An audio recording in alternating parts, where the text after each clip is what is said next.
Welcome to Relaxed Mysteries.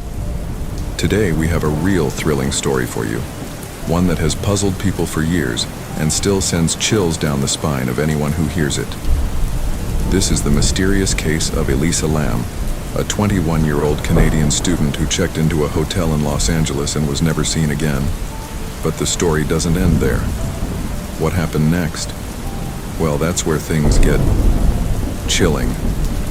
Elisa Lam was born on April 30th, 1991 in Vancouver, Canada.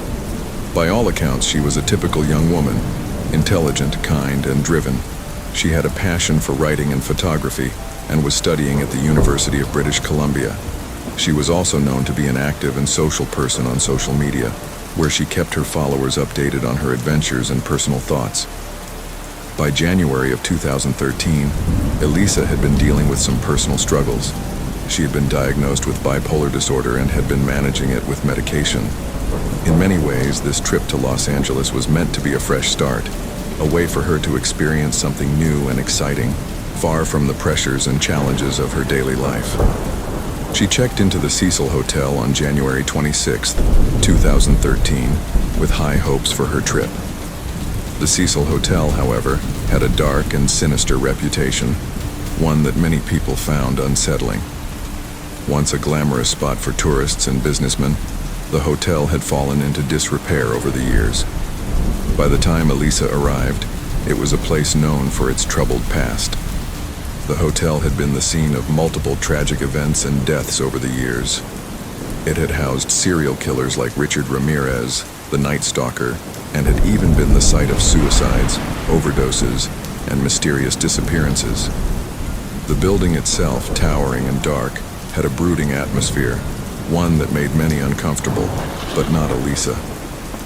She was there to enjoy her time, unaware that the hotel's history would soon play a chilling role in her own fate.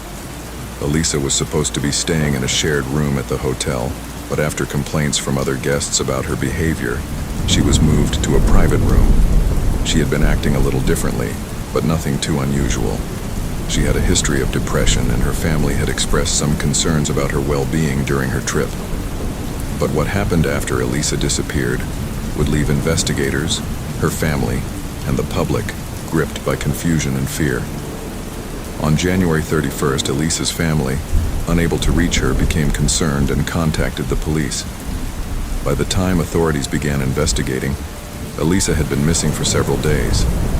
They scoured the hotel, checking rooms, interviewing staff and guests, but there was no trace of her.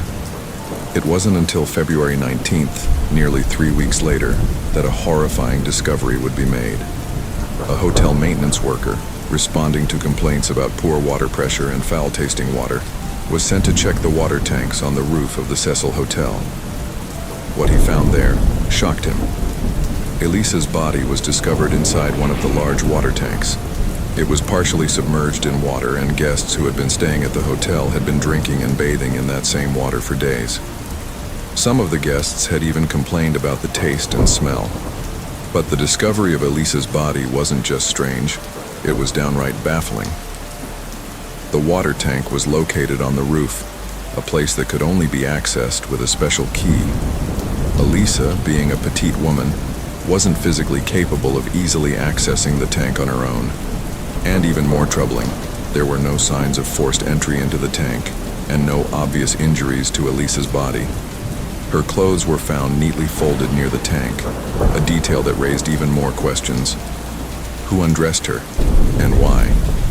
There was no sign of struggle or violence, yet her body was discovered in one of the most unlikely and hard-to-reach places on the property.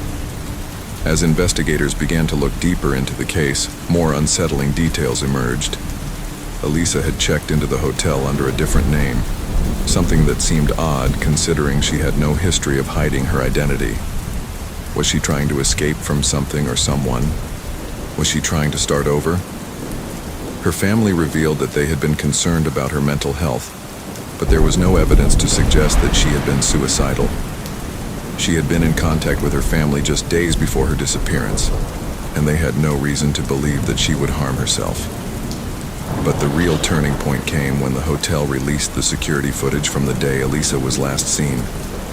The video shows Elisa in the hotel's elevator on the day of her disappearance. At first glance, it seems ordinary, just a woman inside an elevator. But as you watch more closely, something unsettling happens. Elisa enters the elevator and presses several buttons, but the doors don't close.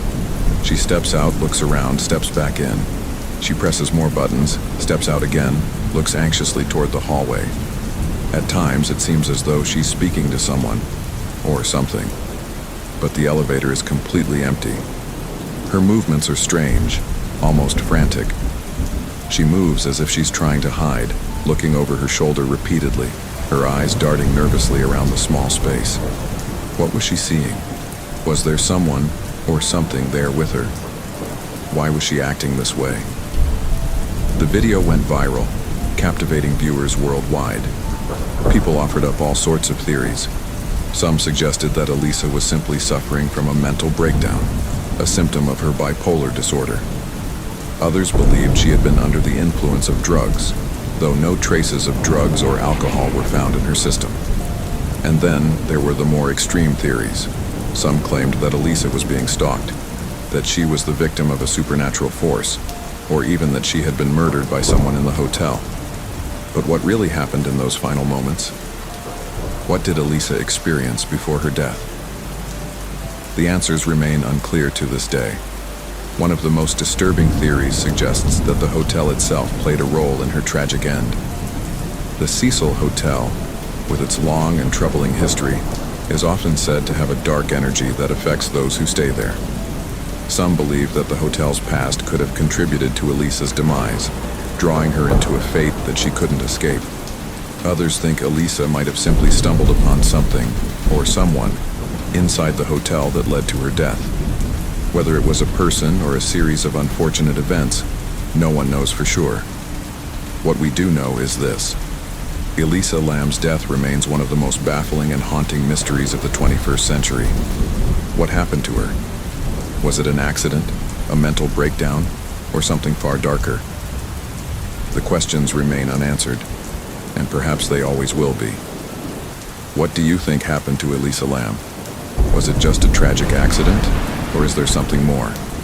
The mystery still lingers, captivating anyone who dares to ask the question. Thank you for joining us here on Relaxed Mysteries. Be sure to like, subscribe, and leave your thoughts in the comments below. Until next time, remember, sometimes the answers we seek are far darker than we could ever imagine.